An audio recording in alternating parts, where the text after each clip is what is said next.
구독과 좋아요 꾹 눌러주세요. 오늘의 사연 시작합니다. 안녕하세요. 저는 윤복순이라고 합니다. 정말 기가 막혔던 제 이야기 좀 들어주세요. 저는 서울 노원구에서 40년 넘게 살아온 평범한 주부입니다. 남편은 3년 전에 세상을 떠났고 지금은 혼자 살고 있어요. 그래도 아들 하나, 둘째 딸 하나, 두 자식 모두 잘 키워서 시집장가 다 보냈으니 큰 걱정은 없다고 생각했었죠. 특히 큰아들 정호는 정말 자랑스러운 아이였어요.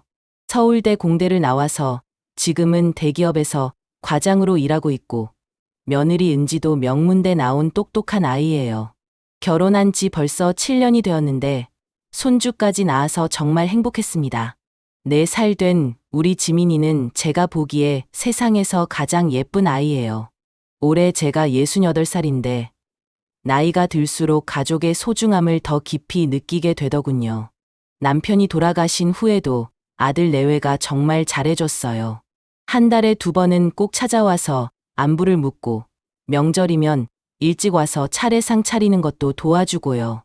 어머니, 혼자 계시니까 언제든지 편하게 연락하세요라고 말해주는 며느리를 보면서 정말 고마웠습니다. 그런데 올해 추석이 다가오면서 뭔가 이상한 신호들이 나타나기 시작했어요. 8월 말쯤이었을까요? 평소보다 일찍 찾아온 아들 내외가 거실에 앉아서 이상한 말을 하더군요. 어머니, 올해 추석에는 저희가 못 올 것 같아요. 정호가 조심스럽게 꺼낸 말에 저는 깜짝 놀랐어요. 결혼한 후 지금까지 단 한 번도 추석을 빠진 적이 없었거든요. 왜? 무슨 일인데? 회사에서 갑자기 중요한 프로젝트가 생겼어요. 추석 연휴에도 출근해야 한다고 해서 은지도 거들었어요. 저도 병원에서 당직을 서야 해요. 정말 죄송해요, 어머니. 며느리는 간호사로 일하고 있거든요. 그런데 뭔가 어색했어요. 평소 밝고 자연스럽던 목소리가 왠지 어정쩡하고 제 눈을 제대로 쳐다보지 못하는 것 같았습니다. 그래도 추석인데 하루 정도는 시간을 낼 수 있지 않을까? 제가 아쉬워하자 정호가 더욱 미안해하는 표정을 지었어요. 어머니, 정말 죄송해요. 이번만 그러니까 이해해 주세요. 대신 추석 지나고 바로 찾아뵐게요. 결국 그날은 그렇게 헤어졌는데 문을 닫고 나서도 계속 마음에 걸렸어요. 정호가 회사 일로 바쁜 건 이해하지만 추석까지 못 온다는 게 좀 이상했거든요. 평소에 그렇게 효자였던 아이가 며칠 후 또 이상한 일이 있었어요. 마트에서 장을 보고 있는데 아는 아주머니가 다가오더군요. 같은 동네에 사는 김순자 씨였어요. 어머니, 요즘 어떻게 지내세요? 네, 그럭저럭 잘 지내고 있어요. 아, 그런데 정호 씨 추석에 해외여행 간다며요? 부럽네요. 순간 머리가 하얗게 변했어요. 네? 해외여행이요? 모르셨어요? 우리 딸이 여행사에서 일하는데 정호 씨 부부가 추석 연휴에 괌 여행 예약했다고 하던데요. 사모님도 같이 가시는 줄 알았는데 김순자 씨의 말에 저는 아무 말도 할 수 없었어요. 가슴이 답답해지고 숨이 막히는 것 같았습니다. 아, 제가 착각했나 보네요. 죄송해요. 김순자 씨가 당황하며 말했지만 이미 늦었어요. 저는 그 자리에서 얼굴이 빨갛게 달아올랐습니다. 집에 돌아와서 가만히 생각해 봤어요. 정호가 회사 일로 바빠서 못 온다고 했는데 해외여행을 간다니요. 그것도 추석 연휴에요? 설마 저에게 거짓말을 한 건 아니겠죠? 그날 밤 저는 잠을 이룰 수가 없었어요. 계속 김순자 씨의 말이 머릿속을 맴돌았습니다. 혹시 제가 착각한 건 아닐까? 같은 이름의 다른 사람인 건 아닐까? 온갖 생각이 다 들었어요. 다음 날 아침 저는 용기를 내서 정호에게 전화를 걸었어요. 정호야, 어제 김순자 이모가 그러는데 너희가 추석에 해외여행 간다더라. 전화 너머로 잠시 침묵이 흘렀어요. 그리고 정호의 목소리가 들렸습니다. 아, 어머니, 그건 뭐야? 솔직히 말해라. 사실은 은지 아버지가 갑자기 해외여행을 가자고 하셔서요. 거절하기가 어려워서 순간 머리가 띵했어요. 사돈 식구들과 여행을 간다고요. 그러면서 저에게는 회사 일 때문에 못 온다고 거짓말을 한 거였나요? 그럼 처음부터 그렇게 말하지. 왜 회사 일 때문이라고 했어? 어머니가 서운해하실까 봐서요. 정말 죄송해요. 정호의 목소리에서 미안함이 느껴졌지만 저는 가슴이 아팠어요. 서운해할까 봐서 거짓말을 했다고요. 그럼 진실을 말해주는 게 더 낫지 않았을까요? 알았다. 그럼 조심해서 잘 다녀와라. 전화를 끊고 나서 저는 한참을 멍하니 앉아 있었어요. 아들이 저에게 거짓말을 했다는 사실이 믿어지지 않았습니다. 그런데 며칠 후 더 충격적인 일이 벌어졌어요. 추석 전날 오후였어요. 근처 카페에서 차를 마시고 있는데 옆 테이블에 앉은 젊은 여자 둘이 대화를 하더군요. 언니, 이번 추석에 시댁 안 가고 친정 부모님이랑 괌 여행 가는 거 어떻게 됐어? 어머, 그거 완전 대박이었어. 시어머니한테는 남편이 회사 일로 바쁘다고 둘러댔는데 완전 믿으시더라고. 이번 기회에 친정 부모님께 효도도 하고 나는 휴가도 즐기고 일석이조야. 그 순간 제 손이 덜덜 떨렸어요. 설마 이런 일이 흔한 일인 건가요? 며느리들이 시어머니를 속이고 친정 부모님과 여행을 가는 게 집에 돌아와서 곰곰 생각해보니 점점 더 의심이 들기 시작했어요. 정호와 은지의 어색했던 표정, 제 눈을 피하던 모습, 그리고 회사 일이라는 핑계. 혹시 우리 아들 내외도 저를 속이고 사돈 식구들과 여행을 가는 건 아닐까요? 그날 밤, 저는 뒤척이며 잠을 이루지 못했어요. 40년 넘게 키운 아들이 설마 저를 속일 리는 없을 텐데. 하지만 카페에서 들은 대화가 계속 머릿속을 맴돌았습니다. 다음 날, 추석 당일이었어요. 혼자 간단히 차례상을 차리고 절을 올렸는데 이상하게 눈물이 나더군요. 남편이 살아있을 때는 온 가족이 모여서 북적거렸던 추석이었는데 이제는 이렇게 혼자 보내게 되다니. 그런데 그때 정말 예상치 못한 일이 일어났어요. 저녁 무렵 현관문에서 초인종이 울렸어요. 누가 왔을까 싶어서 문을 열었는데 모르는 중년 여성이 서 있더군요. 윤복순님 댁 맞나요? 네, 맞는데요. 누구세요? 죄송합니다. 저는 은지 씨 직장 동료인데요. 급한 일이 있어서 찾아왔어요. 그 여자분이 조심스럽게 말을 꺼냈어요. 사실 제가 오늘 인천공항에서 은지 씨를 봤거든요. 가족들과 함께 괌으로 출국하는 것 같던데 혹시 아시나요? 그 순간 세상이 무너지는 것 같았어요. 네? 어머님께서 모르실까 봐 걱정되어서 알려드리려고요. 은지 씨가 어머님은 아프시다고 해서 같이 못 간다고 하더라고요. 손이 덜덜 떨렸어요. 정말로 아들이 저를 속이고 사돈 식구들과 여행을 간 거였어요. 그것도 추석 당일에요. 저희 어머님은 편찮으셔서 집에서 쉬고 계세요라고 했다던 은지의 말이 귀에 쟁쟁했습니다. 그 여자분이 떠난 후 저는 거실에 주저앉아서 한참을 멍하니 있었어요. 머릿속이 하얗게 변해서 아무 생각도 나지 않았습니다. 우리 정호가 정말로 저에게 거짓말을 했다니요. 그것도 추석에 돌아가신 아버지 차례를 지내는 날에 말이에요. 그때는 몰랐습니다. 이 일이 우리 가족에게 얼마나 큰 변화를 가져올지. 그날 밤 저는 한숨도 잠을 이룰 수 없었어요. 은지의 직장 동료가 전해준 충격적인 소식이 계속 머릿속을 맴돌았습니다. 다음 날 아침, 저는 떨리는 손으로 정호에게 전화를 걸었어요. 한참을 기다리니까 연결이 되더군요. 배경에는 시끄러운 바다 소리와 웃음소리가 들렸어요. 어머니, 안녕하세요. 지금 회사에서 야근하고 있어요. 정호의 목소리는 여전히 거짓말로 가득했어요. 배경 소음 때문에 거짓말이 더욱 명확하게 들렸습니다. 정호야, 너 지금 어디 있니? 회사요. 왜 그러세요? 회사라고? 정말? 제 목소리가 떨리니까 정호도 뭔가 이상함을 눈치챘나 봐요. 어머니, 무슨 일이세요? 목소리가 이상한데. 정호야, 어머니한테 거짓말하면 안 된다. 거짓말이요? 무슨 거짓말을? 너 지금 괌에 있지? 전화 너머로 갑자기 정적이 흘렀어요. 바다 소리도 갑자기 작아졌습니다. 정호가 황급히 조용한 곳으로 이동한 것 같았어요. 어머니, 그게 뭐야? 어머니한테 거짓말하고 사돈네 부모님이랑 여행 간 게 맞지? 어머니, 어떻게 알았느냐고? 은지 직장 동료가 공항에서 봤대. 너희가 가족들과 괌으로 출국하는 걸 말이야. 정호가 깊은 한숨을 쉬었어요. 어머니, 정말 죄송해요. 하지만 저희도 어쩔 수 없는 사정이 있었어요. 어쩔 수 없는 사정?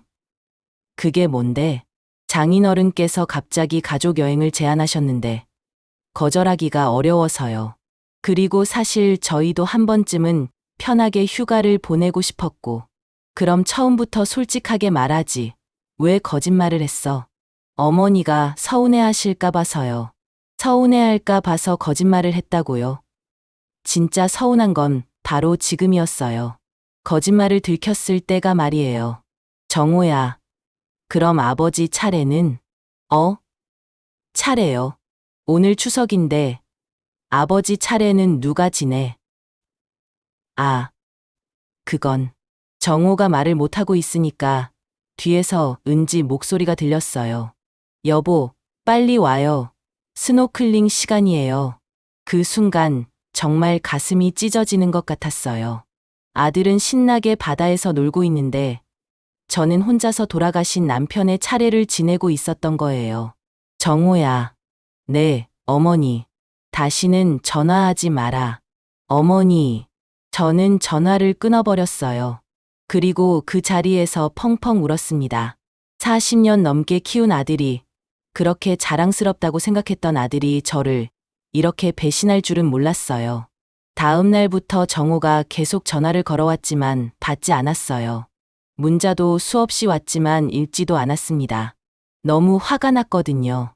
일주일 후 여행에서 돌아온 정호가 집으로 찾아왔어요. 현관문을 두드리며 울먹이는 목소리로 말하더군요.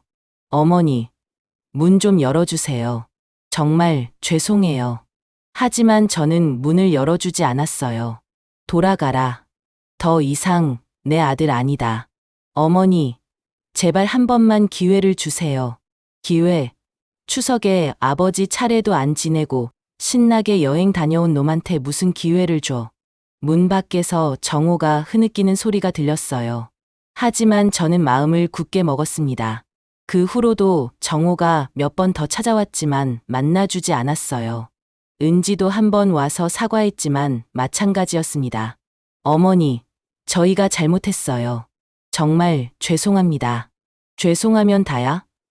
너희가 여행 다녀오는 동안 나는 혼자 얼마나 쓸쓸했는지 알아? 어머니, 특히 너, 은지야. 간호사라면서 당직 선다고 거짓말했지? 남편만 나쁜 게 아니라 너도 똑같이 나쁘다. 은지가 눈물을 흘리며 사과했지만 저는 받아들일 수가 없었어요. 몇 주가 지났을까요? 어느 날 딸 영희가 전화를 걸어왔어요.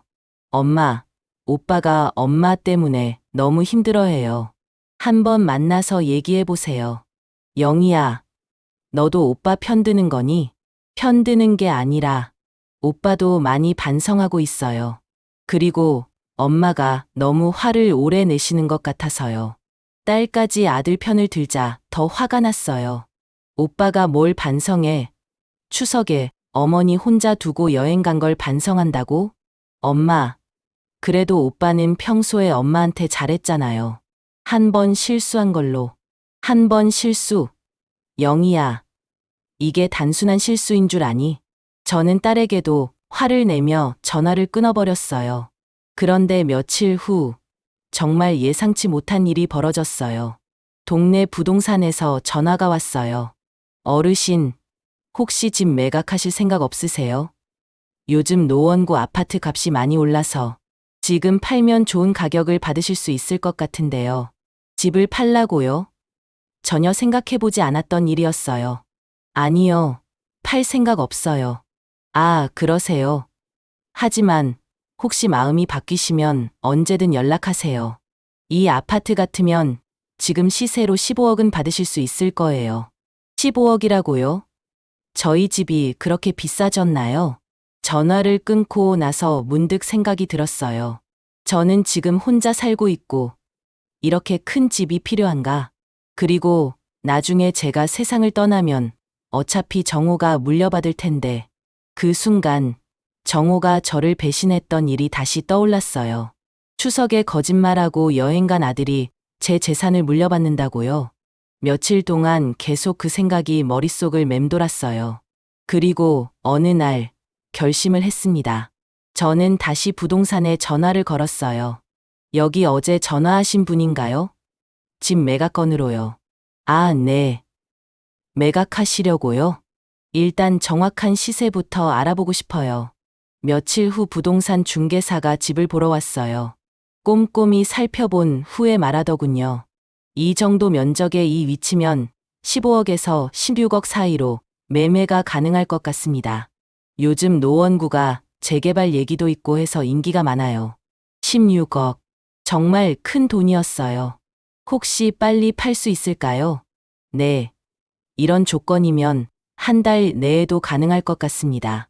그날 밤, 저는 잠을 이룰 수 없었어요. 정말 집을 팔아야 할까? 하지만 계속 정호가 거짓말했던 일이 떠올랐습니다. 다음 날, 저는 중요한 전화를 한 통 걸었어요. 제가 후원하고 있는 고아원 원장님께 말이에요. 원장님, 혹시 제가 큰 돈을 기부하고 싶다고 하면 어떻게 하면 될까요? 어머님, 갑자기 무슨 말씀이세요? 아니, 그냥 궁금해서요. 일반적으로는 기부금 영수증도 드리고 기부하신 분의 뜻에 따라서 사용처도 정할 수 있어요. 혹시 얼마 정도 생각하고 계세요? 15억 정도요. 네, 15억이요. 원장님이 깜짝 놀라는 목소리였어요. 어머님, 혹시 무슨 일이라도 아직 결정한 건 아니에요. 그냥 알아보는 거예요. 전화를 끊고 나서 저는 확신을 했어요. 그래, 이렇게 하자. 정호한테는 한 푼도 안 줄 거야. 그런데 이상한 게 그렇게 결심을 하니까 마음이 편해지더군요. 뭔가 답답했던 것이 시원하게 뚫리는 것 같았어요. 며칠 후 정호가 또 찾아왔어요. 이번에는 은지와 손주 지민이까지 함께였어요. 어머니, 제발 문 좀 열어주세요. 저희가 정말 잘못했어요. 현관문 밖에서 지민이의 목소리도 들렸어요. 할머니, 지민이에요. 할머니 보고 싶어요. 순간 마음이 약해질 뻔했지만 저는 이번에도 문을 열어주지 않았어요. 돌아가라고 했잖아. 어머니, 저희가 아무리 잘못했어도 이렇게 오래 화를 내시면 은지의 목소리가 들렸어요. 오래 화를 낸다고요? 제가 화낼 만하지 않나요? 은지야, 네가 추석에 괌에서 스노클링 할 때 나는 혼자 뭐 했는지 알아? 어머니, 아버지 차례상 차리고 혼자 절하고 혼자 울었어. 그런데 너는 물놀이 했지? 더 이상 들을 말이 없었어요. 저는 그들이 갈 때까지 문을 열어주지 않았습니다. 그날 밤, 저는 마침내 결정을 내렸어요. 내일 당장 부동산에 가서 집을 매각하겠다고 하자. 그리고 그 돈은 모두 기부하자. 40년 넘게 키운 아들이 저를 이렇게 배신했으니 이제 저도 제 갈 길을 가겠어요. 다음 날 아침, 저는 일찍 일어나서 부동산 사무소로 향했어요. 밤새 생각해봤지만 마음은 변하지 않았습니다. 어르신, 정말 매각하시려고요? 부동산 중개사가 조금 놀란 표정으로 물어봤어요. 네, 확실해요. 언제까지 가능할까요? 급하게 하시면 2주 정도면 가능할 것 같은데. 혹시 이사 계획은 세우셨어요? 이사 계획이라. 생각해보니 집을 팔고 나면 어디서 살아야 하는지 정하지 못했어요. 일단 매각부터 진행하고 이사는 나중에 생각해볼게요. 알겠습니다. 그럼 서류 준비해서 진행하겠습니다. 매각 계약서를 작성하는 동안 기분이 묘했어요. 40년 넘게 살았던 집을 떠난다는 게 실감이 나지 않더군요. 하지만 정호 생각만 하면 다시 화가 치밀었습니다. 집으로 돌아와서 고아원 원장님께 다시 전화를 걸었어요. 원장님, 어제 말씀드린 기부건인데요. 정말로 하려고 해요. 어머님, 정말이세요? 하지만 그렇게 큰 돈을 혹시 가족분들은 아시나요? 아직 모르죠. 제가 알아서 할 일이에요. 하지만 어머님, 이런 큰 일은 가족과 상의해 보시는 게. 원장님, 제 돈 제가 어디에 쓰는데 왜 가족 허락을 받아야 하나요? 그렇게 단호하게 말하니까 원장님도 더 이상 말씀하지 않으셨어요. 며칠 후 예상보다 빨리 집 매수자가 나타났어요. 신혼부부였는데 현금으로 15억 2천만 원에 바로 계약하겠다고 하더군요. 정말 좋은 조건입니다. 어르신, 확실하게 결정하셨죠? 부동산 중개사가 다시 한번 확인했어요. 네, 확실해요. 계약서에 도장을 찍는 순간 이상하게 속이 시원했어요. 이제 정말로 정호와는 연을 끊겠다는 의지가 확고해졌습니다. 그런데 그날 오후 갑자기 영희가 찾아왔어요. 평소보다 심각한 표정이었어요. 엄마, 집 판다는 게 정말이에요. 누가 그랬니? 오빠가 그러던데. 부동산에서 연락이 왔다나요? 아, 정호가 알았구나. 아마 부동산에서 가족에게 확인 전화가 갔나 봐요. 맞아. 팔기로 했어. 엄마, 왜 그런 중요한 일을 혼자 결정하세요? 영희가 놀라며 소리쳤어요. 중요한 일. 내 집 내가 팔겠다는데 왜 허락을 받아야 해? 그래도 오빠랑 상의는 하셔야죠. 나중에 오빠가 물려받을 집인데. 물려받는다고요? 저는 그 말에 더욱 화가 났어요. 영희야, 너도 오빠 편이구나. 편이 아니에요. 하지만 엄마가 너무 심하세요. 오빠가 한 번 실수했다고 이렇게까지 하시면. 한 번 실수? 너는 정말 모르는구나. 저는 영희에게 그동안 있었던 일들을 자세히 설명해 줬어요. 거짓말한 일, 추석에 혼자 차례를 지낸 일, 그동안 얼마나 상처받았는지. 영희가 듣다가 한숨을 쉬었어요. 엄마, 오빠가 잘못한 건 인정해요. 하지만 그렇다고 집까지 팔 필요는 없잖아요. 난 이미 결정했어. 그리고 그 돈은 모두 기부할 거야. 기부요. 영희가 깜짝 놀라더군요. 네. 고아원에 15억 전부 기부할 거예요. 엄마, 그럼 엄마는 어디서 사실 거예요? 작은 집 하나 구해서 살지 뭐. 혼자 사는데 이렇게 큰 집이 뭐 필요해. 그날 밤 늦게까지 영희가 저를 설득했지만 저는 마음을 바꾸지 않았어요. 결국 영희는 울면서 돌아갔습니다. 다음 날 정호가 회사를 조퇴하고 찾아왔어요. 이번에는 정말 다급해 보였어요. 어머니, 제발 문 좀 열어주세요. 문 밖에서 울부짖는 소리가 들렸어요. 어머니, 집 파신다는 게 정말이에요? 제발 그러지 마세요. 하지만 저는 문을 열어주지 않았어요. 이미 계약했어. 2주 후면 집을 비워야 해. 어머니, 그렇게 하시면 저는 어디서 살라고요? 네가 알아서 해. 사돈 부모님한테 도움 요청해 보든지. 정호가 문을 두드리는 소리가 더 커졌어요. 어머니, 정말 죄송해요. 제가 잘못했어요. 다시는 그런 일 안 할게요. 이제 와서 소용없어. 이미 늦었어. 그럼 기부하신다는 것도 정말이에요? 그래, 15억 전부 기부할 거야. 어머니, 그건 저희한테 물려주실 재산이잖아요. 물려줄 재산이라고요? 저는 정말 어이가 없었어요. 물려줘. 추석에 어머니 혼자 두고 여행 간 놈한테 왜 물려줘야 해? 어머니, 정말 잘못했다고요.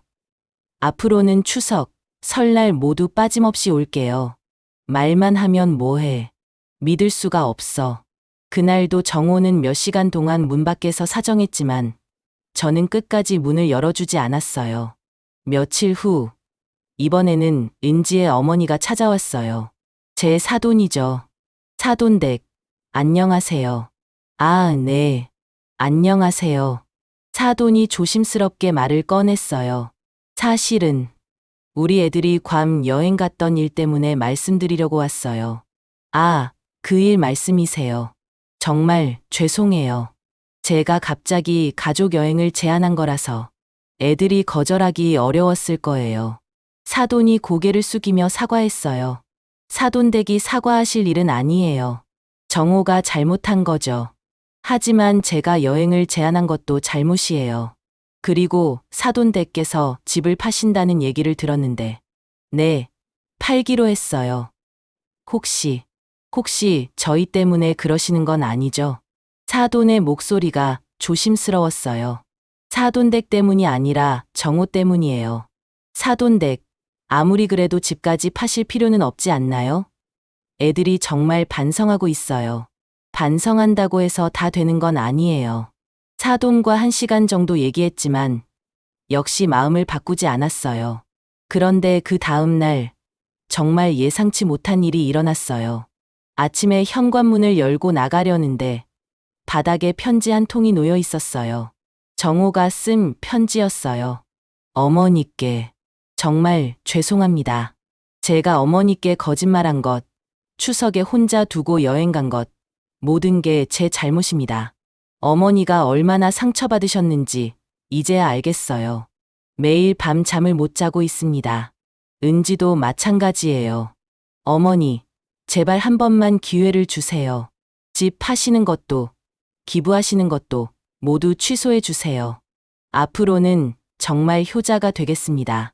매달 한 번씩 꼭 찾아뵐게요. 추석, 설날은 물론이고 어머니 생신도 절대 빠지지 않겠어요. 어머니를 실망시켜드린 아들 정호 올림. 편지를 읽으면서 잠깐 마음이 흔들렸어요. 아무래도 40년 넘게 키운 아들인데. 하지만 곧 다시 화가 났어요. 이제 와서 편지 한 통으로 모든 게 해결된다고 생각하나요? 저는 편지를 구겨서 쓰레기통에 버렸어요. 그날 오후 부동산에서 연락이 왔어요. 어르신, 계약금도 다 받으셨고 다음 주면 잔금 받을 예정인데 혹시 이사 준비는 어떻게 하고 계세요? 이사 준비라. 아직 어디로 이사 갈지 정하지 못했어요. 작은 원룸이라도 구해볼게요. 네. 그런데 어르신 혹시 마음 바뀌신 건 아니죠? 아들분이 부동산으로 전화하셔서 꽤 다급하시던데. 정호가 부동산에 전화했나 봐요. 아니에요. 바뀌지 않았어요. 그날 밤 원룸 매물을 찾아보다가 문득 생각이 들었어요. 정말 이렇게 하는 게 맞을까? 너무 심한 건 아닐까? 하지만 추석에 혼자 차례를 지냈던 그날 밤이 떠오르니까 다시 화가 치밀었어요. 아니야. 정호가 먼저 배신했어. 이제 내가 배신할 차례야. 며칠 후 드디어 잔금을 치르는 날이 왔어요. 15억 2천만 원이라는 큰 돈이 제 통장으로 들어왔습니다. 그 돈을 보니까 정말 실감이 났어요. 이제 정말로 이 집과 작별하는구나. 다음 날 고아원에 가서 원장님을 만났어요. 원장님, 약속대로 15억을 기부하려고 해요. 어머님, 정말 확실하신 거죠? 네, 확실해요. 기부 절차를 밟는 동안 기분이 이상했어요. 뿌듯하면서도 허전했어요. 어머님, 이 돈으로 아이들에게 정말 큰 도움이 될 거예요. 새로운 건물도 지을 수 있고 교육 프로그램도 확대할 수 있어요. 진심으로 감사드립니다. 원장님의 말을 들으니까 그제야 잘한 일이라는 생각이 들었어요.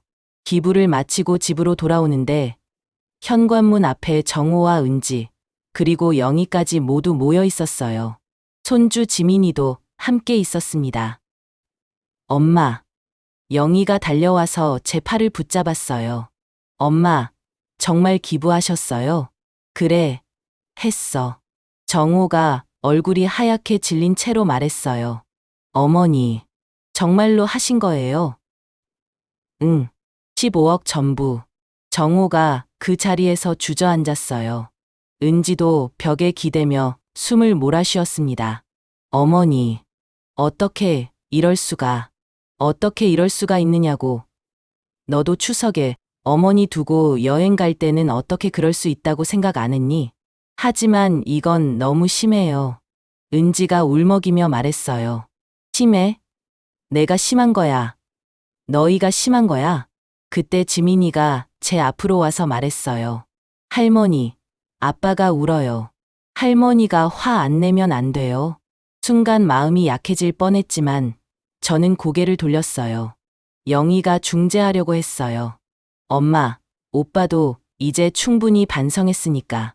영희야, 너도 가만 있어. 이건 나와 정호 사이 문제야. 저는 정호를 똑바로 쳐다봤어요. 정호야, 이제 알겠니? 부모를 배신하면 어떻게 되는지. 어머니, 제발. 정호가 무릎을 꿇고 빌었지만 저는 돌아서서 집 안으로 들어갔어요. 그날 밤, 저는 처음으로 후회를 했어요. 정말 너무 심하게 한 건 아닐까. 하지만 이미 돌이킬 수 없었습니다. 다음 날 새벽, 이상한 소리에 잠이 깼어요. 현관문에서 뭔가 삐걱거리는 소리가 났어요. 문을 열고 나가보니 정호가 현관문 앞에서 잠들어 있었어요. 밤새 거기서 기다렸나 봐요. 정호야. 제가 부르니까 정호가 깨어났어요.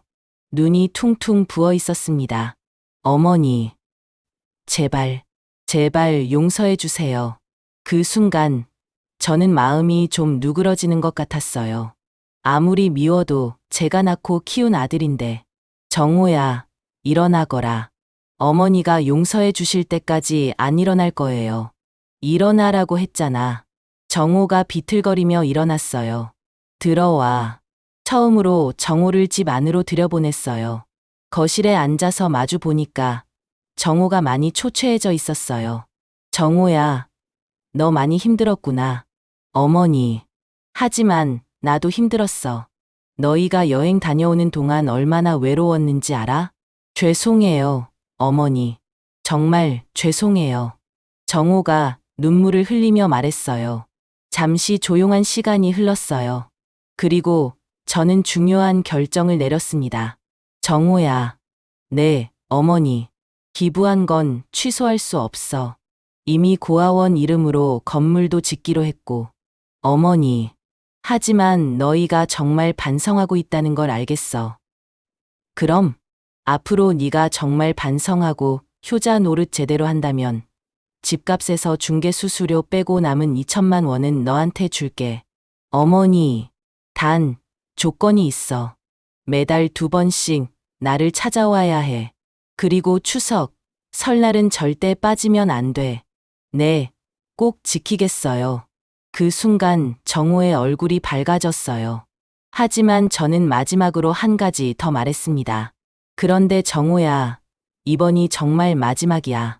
한 번 더 날 실망시키면 그때는 정말 끝이야. 네, 어머니. 절대 그런 일 없을 거예요. 그렇게 우리는 일단 화해했어요. 하지만 제 마음 한편에는 여전히 의심이 남아 있었습니다. 정호가 정말로 약속을 지킬까? 화해를 한 후 처음 몇 달은 정말 좋았어요. 정호가 약속대로 매달 2번씩 찾아왔고, 은지도 함께 와서 정성스럽게 안부를 물었습니다. 어머니, 몸은 어떠세요? 아픈 데는 없으시고요? 응, 괜찮다. 너희가 자주 와주니까 마음이 편해. 앞으로 계속 자주 올게요. 어머니 외롭지 않게 해드릴게요. 정호의 말을 들으면서 마음이 따뜻해졌어요. 역시 아들은 아들이구나 싶었습니다. 설날도 일찍 와서 세배를 올리고 차례상도 정성스럽게 차려주었어요. 작년 추석과는 정반대였죠. 어머니, 새해 복 많이 받으세요. 고맙다. 정호야, 너희들도 건강하고 행복하게 살아라. 몇 달이 지나면서 저도 정호를 완전히 용서했어요. 사람이란 게 변할 수 있구나.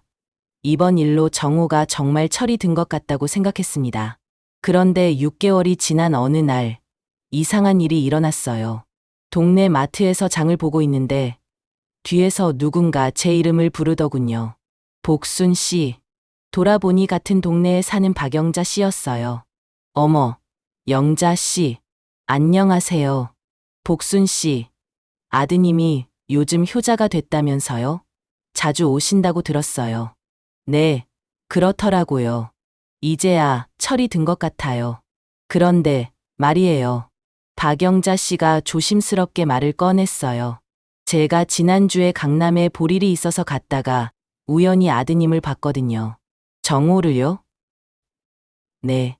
그런데 이상하게 며느리 부모님이랑 함께 있더라고요. 비싼 레스토랑에서 식사하는 것 같았는데 순간 가슴이 철렁했어요. 혹시 잘못 보신 건 아닐까요? 아니에요. 확실해요. 그리고 다들 정장을 입고 있어서 뭔가 중요한 모임 같았어요. 서류 같은 것도 보더라고요. 박영자 씨의 말에 마음이 불안해지기 시작했어요. 정호가 사돈 식구들과 만났다고요. 그것도 서류를 보면서 집에 돌아와서 계속 그 생각이 맴돌았어요. 설마 또 무슨 계획을 세우는 건 아닐까요? 며칠 후 정호가 평소처럼 안부를 묻기 위해 찾아왔어요. 어머니, 안녕하세요. 요즘 어떻게 지내세요? 응, 잘 지내고 있어. 평소와 다름없어 보였어요. 하지만 뭔가 어색한 느낌이 들었습니다. 정호야, 너 요즘 바쁘니? 네? 왜 그러세요? 아니야, 그냥 요즘은 회사 일도 적당하고 어머니 자주 뵈러 오는 게 가장 중요한 일이에요. 정호의 대답은 자연스러워 보였지만 왠지 연기하는 것 같은 느낌이 들었어요. 그날 밤 저는 이상한 꿈을 꿨어요. 정호가 또 다시 저를 속이는 꿈이었습니다. 꿈에서 깨어나니 식은땀이 나더군요. 다음 날 저는 확인하고 싶은 마음에 정호에게 전화를 걸었어요. 정호야, 지난주에 뭐 했니? 지난주요? 회사 다니고 집에서 쉬었어요. 은지는? 은지도 같이 집에 있었어요. 거짓말일까요? 박영자 씨가 며칠 전에 봤다고 했는데 며칠 더 지난 후 이번에는 다른 이웃에게서 이상한 말을 들었어요. 복순 씨, 아드님이 부동산에 자주 다니신다던데요. 부동산이요? 네. 우리 동네 부동산 사장이 하는 말이 아드님이 요즘 대출 상담을 자주 받으신다고 하더라고요. 대출 상담이라고요? 정호가 왜 대출을 받으려고 하는 걸까요? 2천만 원으로는 부족하다는 뜻인가요? 그날 밤, 저는 정말 불안해졌어요. 뭔가 이상한 일이 일어나고 있는 것 같았습니다. 며칠 후, 결정적인 순간이 왔어요. 정호가 평소보다 일찍 찾아왔는데 표정이 심각했어요. 어머니, 말씀드릴 게 있어요. 뭔데? 사실은 어머니께서 기부하신 15억 때문에 저희가 좀 어려운 상황에 있어요. 어려운 상황이라니 집값이 너무 올라서 저희 힘으로는 집을 사기 어려워졌어요. 그래서 정호가 말을 망설이더니 조심스럽게 꺼냈어요. 혹시 어머니께서 2천만 원 말고 조금 더 도움을 주실 수 있을까요? 그 순간 머리가 띵했어요. 조금 덜하니 얼마나? 5억 정도면. 아니, 3억이라도. 3억이라고요? 이미 15억을 기부했는데 또. 정호야, 2천만 원도 큰 돈인데 3억이라니. 어머니, 저희도 어쩔 수 없어요. 집값이 너무 올라서. 그 순간 박영자 씨가 했던 말이 떠올랐어요. 사돈 식구들과 비싼 레스토랑에서 만났다는 말이요. 정호야, 너 혹시 사돈 식구들과 무슨 계획 세운 거 아니니? 네? 무슨 말씀이세요? 며칠 전에 박영자 이모가 그러는데 너희가 사돈 부모님이랑 강남에서 만나는 걸 봤다더라.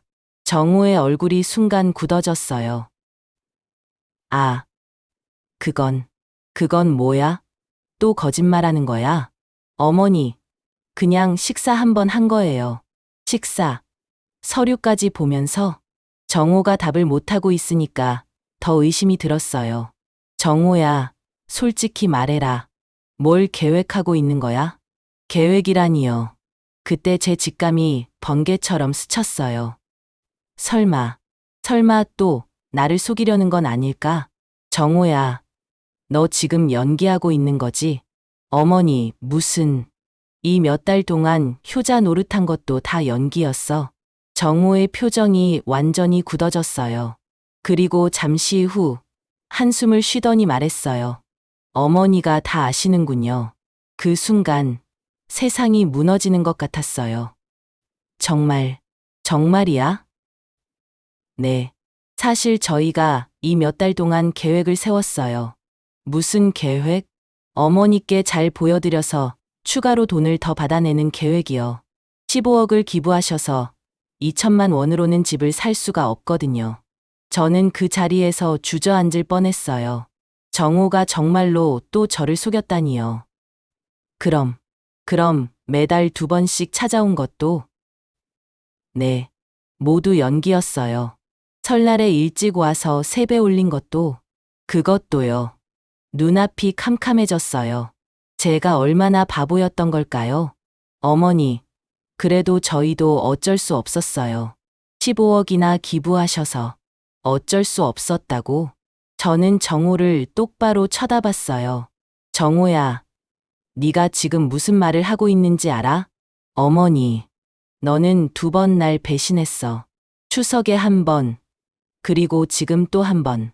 정호가 말을 못하고 있었어요. 이제 정말 끝이다. 나가라. 어머니, 나가라고 했어. 정호가 나간 후 저는 한참을 울었어요. 어떻게 내 아들이 이럴 수 있을까요? 그날 밤 저는 잠을 한숨도 이룰 수 없었어요. 정호가 2번째로 저를 속였다는 사실이 믿어지지 않았습니다. 첫 번째 배신도 충분히 상처였는데 이번에는 몇 달 동안 연기까지 하면서 저를 완전히 바보로 만들었어요. 다음 날 아침 영희에게 전화가 왔어요. 엄마, 오빠가 어제 집에 와서 계속 울고 있어요. 무슨 일이에요? 영희야, 너도 알고 있었니? 뭐요? 오빠가 이 몇 달 동안 연기했던 거. 영희가 잠시 말이 없더니 한숨을 쉬었어요. 엄마, 저도 몰랐어요. 오빠가 어제야 말해줬어요. 그래? 너만큼은 모르고 있었구나. 엄마, 오빠가 정말 반성하고 있어요. 이제는 진짜예요. 진짜. 영희야, 오빠가 몇 번이나 진짜라고 했는지 세어봐. 더 이상 들을 말이 없었어요. 저는 전화를 끊었습니다. 그런데 며칠 후 정말 예상치 못한 일이 벌어졌어요. 고아원 원장님에게서 전화가 온 거예요. 어머님, 갑자기 연락드려서 죄송합니다. 네, 무슨 일이세요? 사실은 어머님이 기부해 주신 돈과 관련해서 좀 이상한 일이 있어요. 이상한 일이요? 어머님 아드님이라는 분이 고아원에 찾아와서 기부금 일부 반환을 요구하고 있어요. 뭐라고요? 순간 화가 치밀어 올랐어요. 어머님께서 치매 초기 증상이 있어서 정신이 온전하지 않은 상태에서 기부했다고 주장하고 계세요. 그래서 법적으로 일부는 무효라고 최소 3억 정도는 돌려받을 수 있다고 하시더라고요. 원장님, 그건 거짓말이에요. 저는 정신이 멀쩡해요. 저도 그렇게 생각해요. 어머님과 여러 번 통화해봤는데 전혀 그런 증상이 없으시거든요. 정호가 제가 치매라고 거짓말을 했다고요? 이제 정말 선을 넘었어요. 원장님, 제가 직접 가서 상황을 정리하겠어요. 네, 그렇게 해주시면 좋겠어요. 다음 날, 저는 고아원으로 향했어요. 가는 길에 변호사 사무실에 들러서 상담을 받았습니다. 어르신, 기부는 법적으로 유효한 행위입니다. 치매 진단서나 의학적 증거 없이는 무효화할 수 없어요. 그럼 제가 어떻게 해야 하나요? 일단 정신건강의학과에서 정신상태 검사를 받으시는 게 좋겠어요. 그러면 아드님의 주장이 거짓임을 증명할 수 있습니다. 변호사의 조언에 따라 병원에서 정신상태 검사를 받았어요. 결과는 당연히 정상이었습니다. 고아원에 도착했을 때 정호가 원장실에서 원장님과 이야기하고 있었어요. 어머니, 정호가 저를 보고 놀라며 일어섰어요. 정호야, 네가 여기서 뭐 하는 거야? 어머니, 제가 설명드릴게요. 어머니께서 요즘 기억력이 닥쳐. 저는 정호를 향해 소리쳤어요. 원장님, 죄송해요. 제 아들이 거짓말을 했네요. 원장님이 난처한 표정을 지었어요. 어머님, 아드님께서 어머님이 치매 초기라고 하시는데. 원장님, 이걸 보세요. 저는 병원에서 받은 정신상태 검사 결과서를 내밀었어요. 오늘 아침에 받은 검사 결과예요. 제가 완전히 정상이라고 나와 있어요. 원장님이 서류를 보더니 고개를 끄덕였어요. 아, 그렇군요. 그럼 기분은 유효한 것이네요. 정호의 얼굴이 하얗게 질렸어요. 어머니, 그래도. 정호야, 이제 그만해. 네가 할 말은 다 끝났어. 그날 고아원에서 나오면서 저는 완전히 정호에 대한 모든 정을 끊었어요. 이제 정말로 끝이었습니다. 집에 돌아와서 변호사에게 전화를 걸었어요. 변호사님, 유언장을 다시 작성하고 싶어요. 유언장 수정이요? 네. 제가 세상을 떠나도 아들이 제 재산을 한 푼도 상속받지 못하게 하고 싶어요. 그 2천만 원도 취소하고 싶어요. 그럼 새로 유언장을 작성하시는 게 좋겠네요. 며칠 후 공증인 앞에서 유언장을 다시 작성했어요. 제 모든 재산은 고아원과 양로원에 기부하고 정호에게는 단 한 푼도 남기지 않는다는 내용이었습니다. 그런데 그 다음 주 정말 예상치 못한 사람이 찾아왔어요. 은지의 어머니, 즉 제 사돈이었어요. 그런데 이번에는 혼자가 아니라 은지와 함께 왔어요. 사돈 댁, 정말 죄송합니다. 사돈이 현관에서부터 고개를 숙였어요. 뭐 때문에 오셨어요? 우리 사위. 아니, 정호 씨가 한 일 때문에 사과드리려고 왔어요. 아, 그 일 말씀이세요. 사돈 댁, 저희도 어제야 알았어요. 정호 씨가 사돈 댁을 속이고 또 고아원에 가서 거짓말한 일을요. 은지도 고개를 숙이며 말했어요. 어머님, 정말 죄송해요. 저도 남편이 그런 일을 할 줄 몰랐어요. 은지야, 너는 정말 몰랐니? 네, 정말 몰랐어요. 남편이 어머님께 효도한다고 해서 좋게 생각했는데 그게 다 거짓말이었다니. 은지의 목소리에 진심이 느껴졌어요. 사돈이 다시 말했어요. 사돈 댁, 사실 저희가 오늘 온 이유가 따로 있어요. 뭔가요? 은지가 정호 씨와 이혼하기로 결심했어요. 네? 깜짝 놀랐어요. 어머님, 저는 더 이상 남편과 함께 살 수 없어요. 어머님을 2번씩이나 배신하는 사람을. 저도 믿을 수 없어요. 은지가 눈물을 흘리며 말했어요. 그리고 어머님께 정말 죄송한 마음으로 평생 살고 싶지 않아요. 그래서 이혼하고 어머님께 정식으로 사과드리려고 해요. 그 순간 저는 복잡한 마음이 들었어요. 은지가 이혼까지 결심할 줄은 몰랐거든요. 은지야, 이혼이라니. 그건 너무 큰 결정 아니니? 지민이는 어떻게 하고? 지민이는 제가 키울 거예요. 어머님, 저도 많이 생각해봤어요. 하지만 남편이 어머님께 한 일들을 보면서 이 사람과 평생을 함께할 수 없다는 생각이 들었어요. 그리고 사돈댁, 은지가 앞으로 어머님께 효도하고 싶다고 해요. 사위와는 이혼하지만 어머님만큼은 계속 모시고 싶다고요. 사돈의 말에 저는 눈물이 났어요. 며느리가 아들보다 더 나은 사람이었던 거예요. 은지야, 고마워. 어머님, 제가 앞으로 자주 찾아뵐게요. 정호는 어머님의 아들이지만 저한테는 더 이상 남편이 아니에요. 그날 저녁, 정호에게서 전화가 왔어요. 어머니, 은지가 이혼하겠다고 해요. 그래? 잘 됐네. 어머니, 정호야, 은지가 너보다 훨씬 나은 사람이야. 당연히 이혼해야지. 어머니, 제발 은지를 설득해 주세요. 왜? 네가 어머니한테 한 일을 생각해봐. 은지가 너를 떠나는 게 당연하지 않아. 정호가 울먹이며 매달렸지만 저는 전화를 끊어버렸어요. 며칠 후 은지가 정말로 이혼 서류를 제출했어요. 그리고 그 다음 주부터 지민이와 함께 저를 찾아와 안부를 물었습니다. 어머님, 혼자 계시니까 외롭지 않으세요? 은지가 와주니까 괜찮아. 앞으로도 계속 찾아뵐게요. 어머님은 제게 진짜 어머니 같은 분이에요. 그런 은지를 보면서 정말 고마웠어요. 아들은 저를 2번이나 배신했지만 며느리는 오히려 제 편에서 서서 저를 챙겨주는 거예요. 한 달 후, 정호가 마지막으로 찾아왔어요. 어머니, 정말 마지막으로 한 번만 기회를 주세요. 정호야, 기회는 이미 2번 줬어. 이제 끝이야. 어머니, 그럼 저는 어떻게 살라고요? 네가 알아서 해. 45년간 널 키워준 것만으로도 내 할 일은 다 했어. 정호가 현관문 앞에서 한참을 울었지만 저는 끝까지 문을 열어주지 않았어요. 그 후로 정호는 다시 찾아오지 않았습니다. 아마 포기한 것 같아요. 정호와 완전히 연을 끊은 지 1년이 지났어요.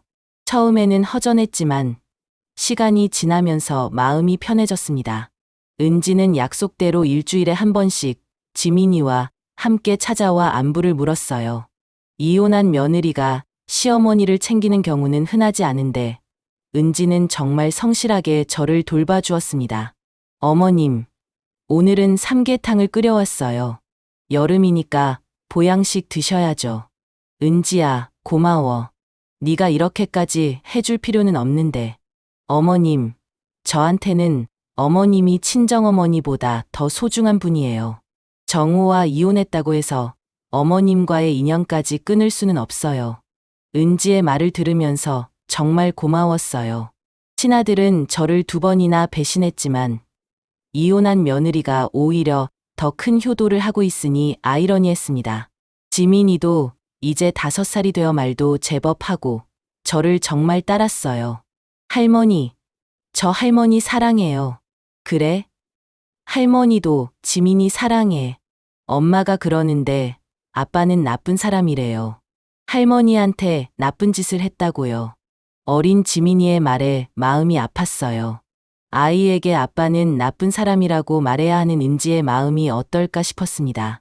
어느 날, 은지가 좋은 소식을 가져왔어요. 어머님, 제가 간호사 과장으로 승진했어요. 정말 축하한다. 은지야, 이것도 다 어머님 덕분이에요. 어머님께서 항상 제가 착하고 성실하다고 칭찬해 주셔서 자신감을 가질 수 있었어요. 그건 내 실력이야. 나는 그냥 진실을 말한 것뿐이고. 그날 은지와 함께 저녁을 먹으면서 많은 이야기를 나눴어요. 어머님, 혹시 정호가 어떻게 지내는지 궁금하지 않으세요? 아니야. 더 이상 관심 없어. 사실 제가 들은 바로는 많이 힘들어하고 있다고 해요. 회사에서도 실적이 안 좋아져서 문제가 있다고 하고. 그래? 그래도 자업자득이야. 하지만 마음 한편으로는 여전히 아들이 걱정되었어요. 아무리 미워해도 40년 넘게 키운 자식인데. 몇 주 후, 영희가 찾아왔어요. 엄마, 오빠가 정말 많이 반성하고 있어요.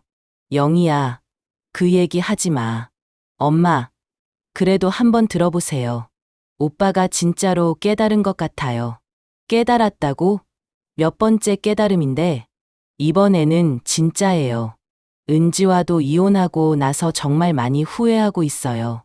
그리고 영희가 망설이더니 말을 꺼냈어요. 오빠가 요즘 동네 양로원에서 봉사활동을 하고 있어요. 봉사활동?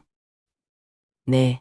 매주 토요일마다 가서 어르신들 목욕 도움드리고 말벗도 해드리고 벌써 6개월째예요. 6개월 동안 조용히 봉사활동을 했다고요. 그것도 제가 모르게? 엄마, 이번에는 정말인 것 같아요. 보여주려고 하는 게 아니라 진짜 반성하는 것 같아요. 영희의 말을 들으면서 마음이 흔들렸어요. 다음 날, 저는 그 양로원에 직접 가봤어요. 원장님께 정호가 봉사활동을 하는지 물어봤습니다. 아, 정호 씨 말씀이세요? 정말 성실하게 봉사해주고 계세요. 어떤 일을 하나요? 처음에는 청소나 심부름 같은 일만 했는데 요즘은 어르신들과 이야기도 많이 나누고 계세요. 특히 혼자 계신 어르신들이 정호 씨를 많이 좋아해요. 그래요? 네. 그리고 정호 씨가 자주 하는 말이 있어요. 제가 어머니께 못한 일을 여기서 조금이라도 갚으려고 한다고 하시더라고요. 그 말을 듣는 순간 눈물이 났어요. 양로원에서 나오면서 많은 생각이 들었어요. 정호가 정말 변한 걸까? 이번에는 진심일까? 집에 돌아와서 은지에게 전화를 걸었어요. 은지야, 너 혹시 정호가 봉사활동하는 거 알고 있었니? 네, 알고 있었어요. 왜 말하지 않았어? 어머님께서 정호 얘기하기 싫어하시잖아요. 그리고 저도 확신이 서지 않아서. 너는 어떻게 생각해? 정호가 정말 변했을까? 은지가 잠시 생각하더니 대답했어요. 어머님, 저도 잘 모르겠어요. 하지만 적어도 예전과는 다른 것 같아요. 예전에는 뭘 해도 자기 이익을 먼저 생각했는데 지금은 그런 게 보이지 않아요. 그날 밤, 저는 잠을 이루지 못했어요. 정호를 용서해야 할까? 아니면 계속 믿지 말아야 할까? 다음 날 아침, 결심을 했어요. 직접 확인해 보자. 양로원에 가서 정호가 봉사하는 모습을 몰래 지켜봤어요. 한 할아버지의 등을 씻겨드리면서 정성스럽게 대화하는 모습이 보였습니다. 할아버지, 아프지 않으세요? 괜찮아, 고마워. 할아버지 아드님은 언제 오시나요? 글쎄, 바빠서 잘 못 와. 그러시군요. 저도 어머니께 잘못해서 못 뵙고 있어요. 그래? 그럼 어서 사과하러 가야지. 사과는 많이 했는데 제가 너무 큰 잘못을 해서. 정호의 목소리에 진심이 느껴졌어요. 몇 시간 동안 지켜보니 정호가 정말 성실하게 봉사하고 있었어요. 그리고 어르신들과 대화할 때마다 제 얘기를 하더군요. 제가 어머니를 2번이나 배신해서 지금은 얼굴도 못 봬요. 어머니가 저를 키우느라 얼마나 고생하셨는데 제가 그걸 몰랐어요. 그런 말들을 듣고 있으니 마음이 복잡해졌어요. 정말로 반성하고 있는 것 같았거든요. 그날 저녁 집으로 돌아와서 깊이 생각해봤어요. 정호가 6개월 동안 아무에게도 말하지 않고 조용히 봉사활동을 했다는 것. 그리고 오늘 본 진심 어린 모습들. 혹시 이번에는 정말일까? 며칠 후 저는 중요한 결정을 내렸어요. 정호에게 마지막 기회를 한 번 더 주기로 한 거예요. 하지만 이번에는 조건이 있었습니다. 영희를 통해서 정호에게 메시지를 전했어요. 오빠한테 전해줘.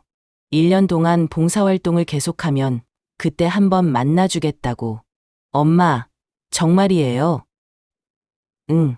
하지만 이번이 정말 마지막이야. 또 실망시키면 그때는 영원히 끝이야.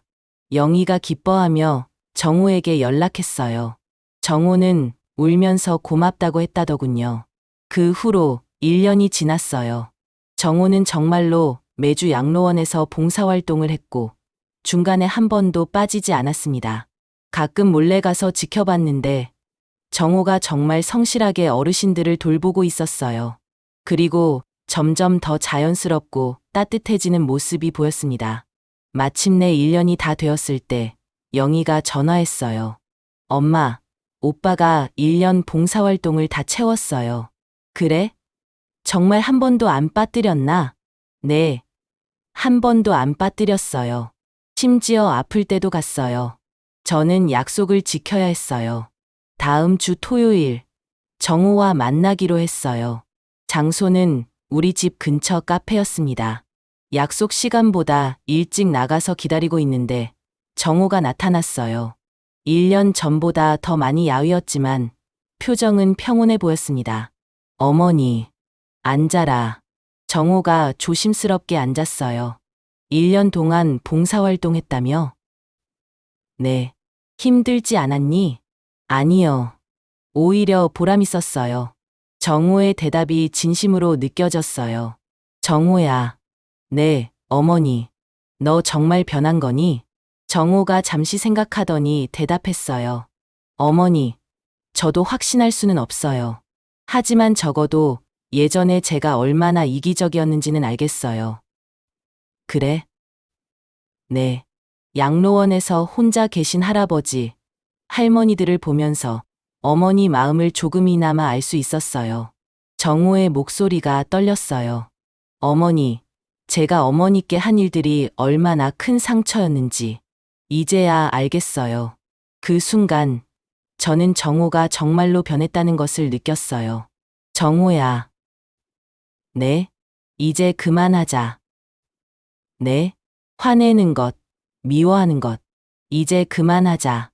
정호의 눈에 눈물이 고였어요.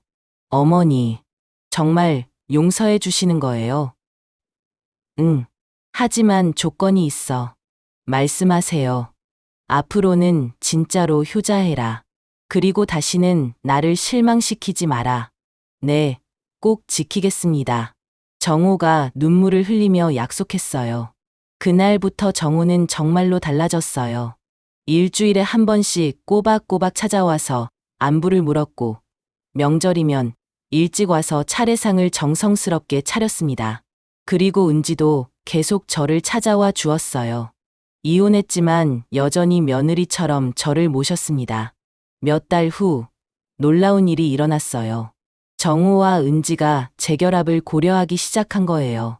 어머님, 정호가 정말 많이 변한 것 같아요.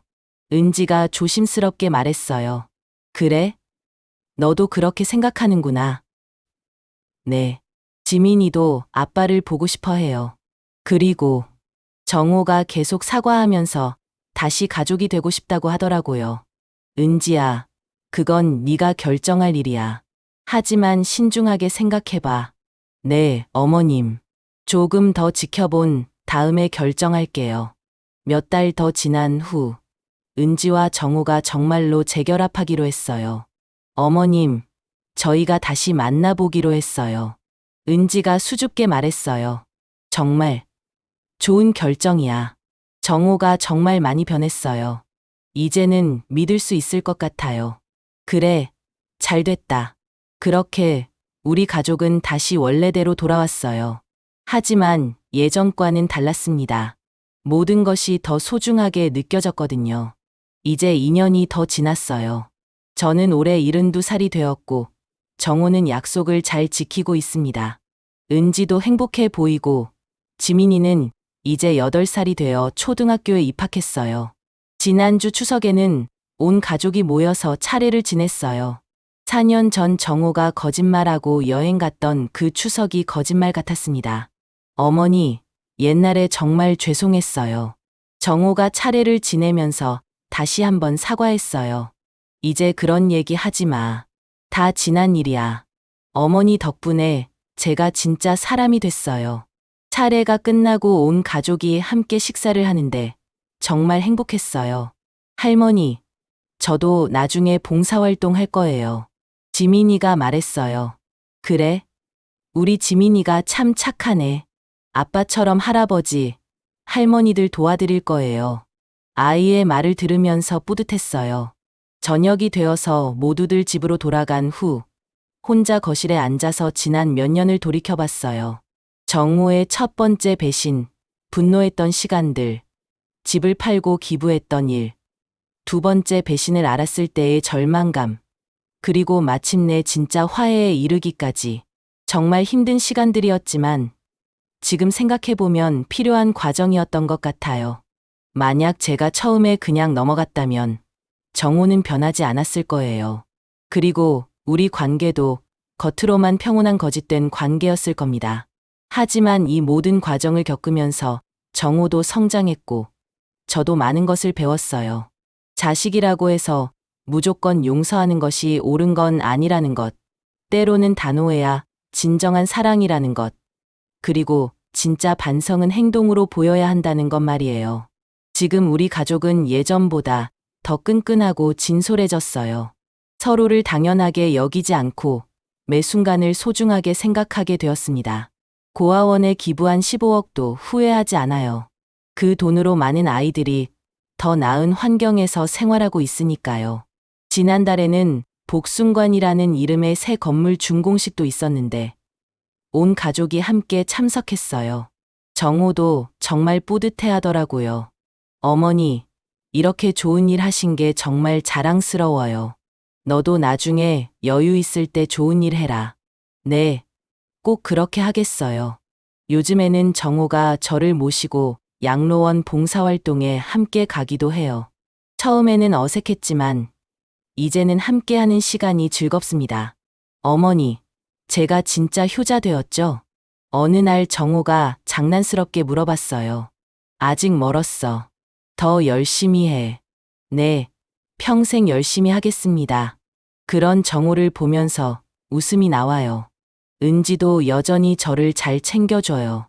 이혼했다가 재결합한 덕분인지 더욱 서로를 소중히 여기게 된 것 같아요. 어머님, 저희가 다시 함께하게 된 것도 어머님 덕분이에요. 무슨 소리야. 너희들이 서로를 사랑해서 다시 만난 거지. 하지만 어머님께서 정우를 올바르게 가르쳐 주셨잖아요. 가끔 이런 대화를 나누면서 정말 행복함을 느껴요. 제가 지켜야 할 건 가족의 진정한 사랑이었어요. 거짓된 평화보다는 힘들더라도 진실한 관계를 선택한 게 옳았던 것 같습니다. 지금 저는 72살이에요. 앞으로 얼마나 더 살지 모르지만 이제는 마음이 편해요. 진짜 가족을 되찾았으니까요. 어제 지민이가 그림을 그려서 선물해줬어요. 온 가족이 손을 잡고 웃고 있는 그림이었어요. 그 그림을 보면서 눈물이 났습니다. 이제야 진짜 가족이 된 것 같아요. 여러분도 만약 가족 때문에 힘든 일이 있으시면 포기하지 마세요. 하지만 무조건 참기만 해서도 안 돼요. 때로는 단호하게 선을 그어야 진정한 변화가 일어날 수 있어요. 진짜 사랑이란 그냥 덮고 넘어가는 게 아니라 상대방이 더 나은 사람이 될 수 있도록 도와주는 것 같아요. 정호가 진짜 변할 수 있었던 것도 제가 마지막까지 포기하지 않고 기회를 주었기 때문이라고 생각해요. 물론 그 과정에서 많이 힘들었지만 지금은 모든 게 보상받은 것 같아요. 얼마 전에는 정호가 이런 말을 하더라고요. 어머니, 저는 어머니가 집을 팔고 기부하신 것 때문에 처음에는 화가 났어요. 하지만 지금 생각해보니 그게 저를 깨우치게 한 가장 큰 사건이었던 것 같아요. 그래? 네. 어머니께서 그렇게 단호하게 행동하지 않으셨다면 저는 지금도 그 이기적이고 거짓말쟁이인 채로 살고 있었을 거예요. 정호의 말을 들으면서 제 선택이 옳았다는 확신이 들었어요. 가끔 동네에서 비슷한 일을 겪는 분들을 만나면 제 경험담을 들려드리곤 해요. 무조건 참기만 하는 게 능사가 아니라는 것, 때로는 사랑하는 사람에게도 분명한 선을 그어줘야 한다는 것 말이에요. 제 이야기가 누군가에게 작은 도움이 되었으면 좋겠어요. 아, 그리고 마지막으로 하나 더 말씀드리고 싶은 게 있어요.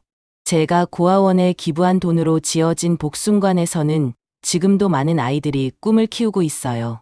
가끔 그 아이들을 보러 가면 정말 뿌듯해요. 정호에게 물려줄 뻔했던 그 돈이 이렇게 의미 있게 쓰였다니 말이에요. 인생이라는 게 참 신기해요. 가장 힘들고 절망적이라고 생각했던 순간이 오히려 가장 큰 변화의 시작이 되었으니까요. 긴 얘기 들어주셔서 고맙습니다. 여러분도 모두 건강하시고 가족과 함께 행복한 시간 보내시길 바래요.